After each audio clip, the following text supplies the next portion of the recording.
Siempre hemos oído hablar de los grandes avances que los hombres han aportado a la tipografía, pero ¿acaso no ha habido diseñadoras tipográficas a lo largo de la historia?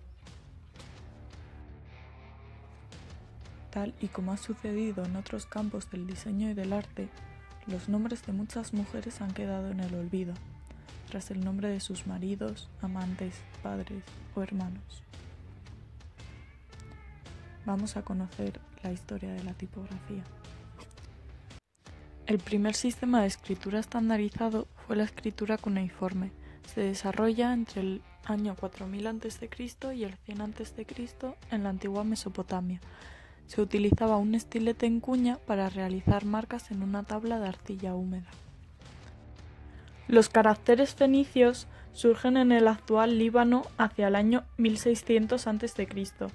Sienta los fundamentos del alfabeto latino actual y formaliza un sistema de símbolos que representan sonidos, pero solo contenía consonantes.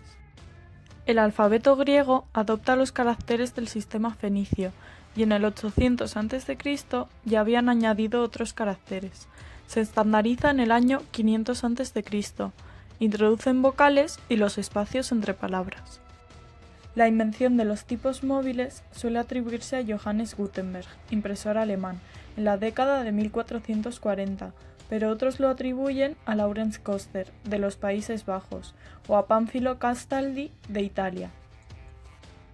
Sin embargo, entre el año 1041 y el 1048 encontramos el sistema de Bisheng en China, perfeccionado por Che Yun-hui en 1234, la primera vez en la que se usa el metal en lugar de arcilla o madera.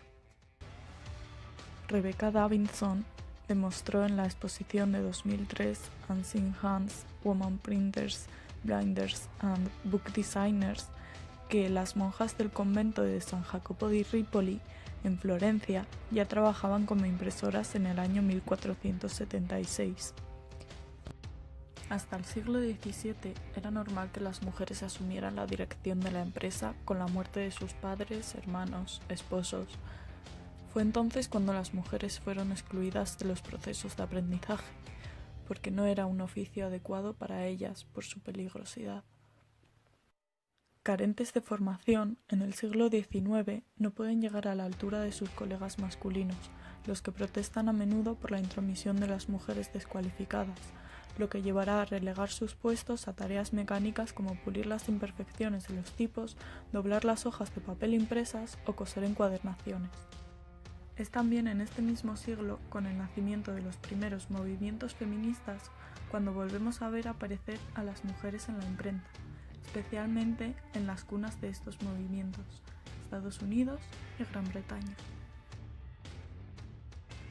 Estos colectivos feministas se encargaron de poner en marcha proyectos de formación para mujeres en aquellas profesiones en las que habían sido excluidas, destacando en este caso la Victoria Press, una imprenta fundada en 1860 por Emily Faithfull.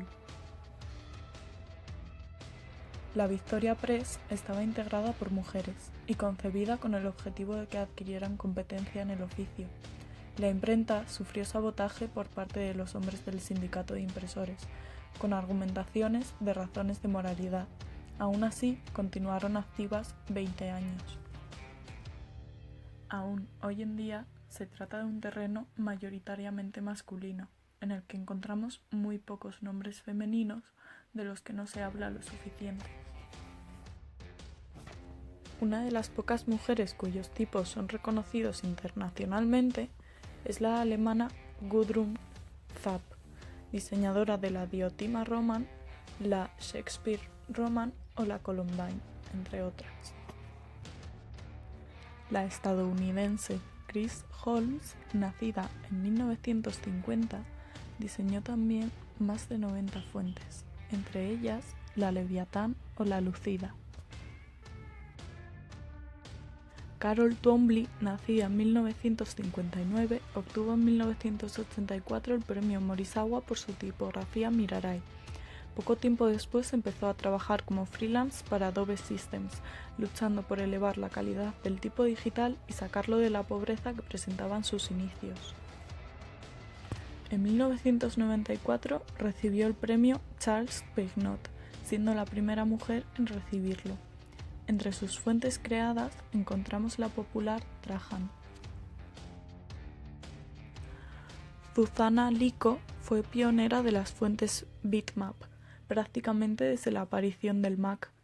Entre sus fuentes encontramos la módula, Citizen o Matriz.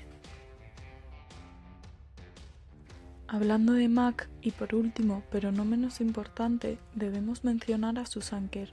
Nacida en 1954, se encargó del diseño de iconos y tipografías del primer Macintosh en la década de los 80. De este modo, encontramos entre sus diseños tipográficos fuentes como la Chicago, San Francisco o Ginebra. Prácticamente desde la aparición de la imprenta encontramos a mujeres implicadas en la tipografía. Sin embargo, su presencia en la historia no ha sido suficientemente reconocida.